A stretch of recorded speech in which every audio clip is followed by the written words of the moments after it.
Assalamualaikum warahmatullahi wabarakatuh. Nama saya Muhammad Farhan Abdul Arif, Prodi Sastra Inggris, NIM 2003 021 10192. Hari ini saya akan menjelaskan tentang kondisi bangsa Arab sebelum dan sesudah Islam. Jazirah Arab sendiri dikelilingi oleh 3 lautan, yaitu Laut Merah, Samudra Hindia, dan Teluk Persia. Kemudian untuk beberapa daerah-daerah penting di Jazirah Arab yaitu Hijaz yang merupakan daerah penting bagi sejarah peradaban Islam. Kemudian di selatan ada Yaman, Hadramaut, Muhroh, Oman, serta Al-Hasa, dan Najd yang terletak di antara Hijaz dan Yamamah. Juga sebagian ahli membaginya dalam 3 daerah, yaitu yang pertama Al-Arab As-Sakhriyah, disebut dengan Arab Patria atau Arab Petrik, daerah kerasul batu yang terletak di utara Arab. Kemudian Al-Arab As-Saidah, disebut juga Arabia Felix, daerah yang beruntung yang dimaksud dengan adalah Yaman, bagian selatan, daerah hijau. Kemudian Al-Arab Al-Sahrawiyah, yaitu Arabian diserta, yaitu daerah gurun. Dibagi menjadi 3 bentuk gurun, yaitu Al-Hurat, Al-Harar atau Harar, Al-Dahna atau Sahra Al-Junub, kemudian Sahra Al-Nufud. Juga sebagian ahli membaginya dalam 3 daerah, yaitu yang pertama Al-Arab As-Sakhriyah, disebut dengan Arab Patria atau Arab Petrik, daerah kerasul batu yang terletak di utara Arab. Kemudian Al-Arab As-Saidah, disebut juga Arabia Felix, daerah yang beruntung yang dimaksud dengan adalah Yaman, bagian selatan, daerah hijau. Kemudian Al-Arab Al-Sahrawiyah, yaitu Arabian diserta, yaitu daerah gurun. Dibagi menjadi 3 bentuk gurun, yaitu Al-Hurat, Al-Harar atau Harar, Al-Dahna atau Sahra Al-Junub, kemudian Sahra Al-Nufud. Bangsa Arab sendiri dibagi menjadi 3, yaitu Al-Arab Baidah, Arab Aribah, dan Arab Musta'ribah.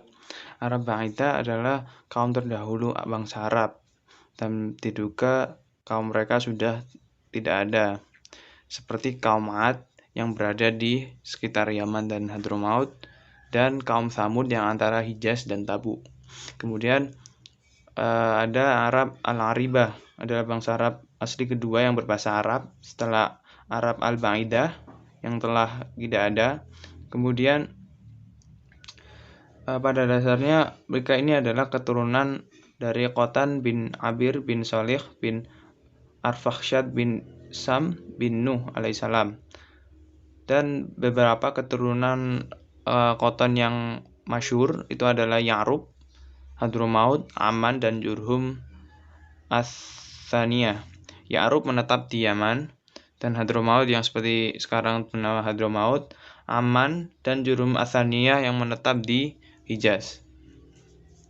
Kemudian bangsa Arab Al-Musta'rabah adalah keturunan Nabi Ismail alaihissalam, atau sering disebut dengan Al-Adnaniyah karena mereka adalah bangsa dari keturunan Adnan, dan disebut Musta'rabah karena mereka berafiliasi dengan Arab Al-Aribah dengan cara pernikahan, dan beberapa keturunan mereka yang termasyhur ada di Hijaz. Juga ada beberapa kerajaan yang terkenal dari bagian selatan. Ada kerajaan Saba, dan di utara ada kerajaan Khosan dan Hirrah. Yang pertama itu Khosan, itu merupakan salah satu penguasa paling menonjol selama berabad-abad bagian selatan. Kemudian kerajaan ini ada di sini di Ma'rif, dekat dengan kota Sanaa, yang sekarang menjadi ibu kotanya negeri Yaman. Dan menurut tradisi yang berkembang di Arab, kota tersebut didirikan pertama kali oleh putra sulung Nabi Nuh alaihissalam, yaitu Sam bin Nuh. Juga di negara ini ada ajaran Bible dari kalangan Nasrani yang diyakini kerajaan Sabah sebagai negara yang pada masa lampau pernah dipimpin oleh Ratu Sheba atau Ratu Balkis, yang berhubungan dengan kerajaan Israel semasa kepemimpinan Nabi Sulaiman alaihissalam. Dan kemudian untuk negara-negara di bagian utara Jazirah Arab ada Hirrah dan Khosan yang merupakan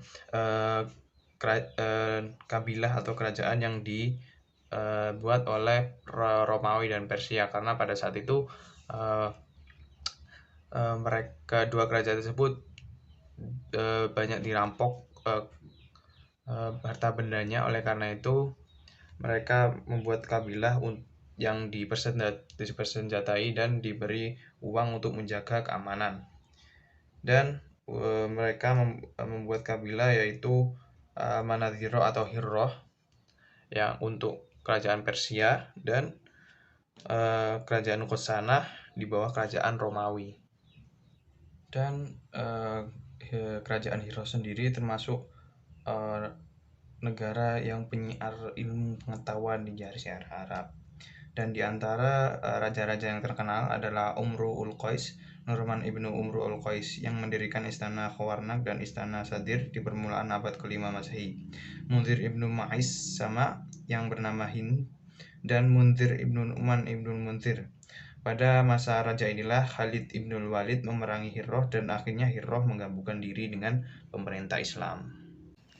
Dilanjutkan dengan kondisi bangsa dan peradaban Arab sebelum Islam. Masyarakat Arab saat itu dinamakan sebagai kaum jahiliyah atau kebodohan. Ini terjadi karena perilaku dan moral bangsa Arab yang buruk, seperti membunuh, merampok, berzina, sampai mengubur bayi perempuan yang hidup. Itu dilakukan karena mereka merasa malu, karena mereka menilai perempuan tidak bisa meneruskan kebanggaan keluarga. Dan kondisi sosial masyarakat Arab, terjadi kesenjangan sosial antara kaum bangsawan dan non-bangsawan, dan bangsawan lebih dinilai terpandang daripada non-bangsawan. Dan agama atau kepercayaan masyarakat Arab saat itu yaitu Yahudi, Nasrani, Majusi, Syafi'ah, dan paganisme. Paganisme itu sendiri biasa dikenal dengan mempercayai atau menuhankan berhala. Ini merupakan kepercayaan mayoritas pada masyarakat Arab saat itu. Kemudian setelah datangnya Rasulullah SAW dengan membawa risalah nubuwah dan memberikan pencerahan kepada masyarakat Arab, begitu banyak perubahan yang dilakukan oleh Rasulullah dalam membentuk tatanan baru, beradab, adil, dan maju. Islam adalah agama wahyu. Peradaban Islam yang dibangun pada masa Rasulullah bukan karena konstruksi politik, sosial, ekonomi, atau konstruksi budaya, tetapi dibangun atas dasar wahyu itu sendiri. Sekian dari saya. Apabila salah kata atau salah informasi, saya mohon maaf. Wabillahi taufiq wa hidayah. Wassalamualaikum warahmatullahi wabarakatuh.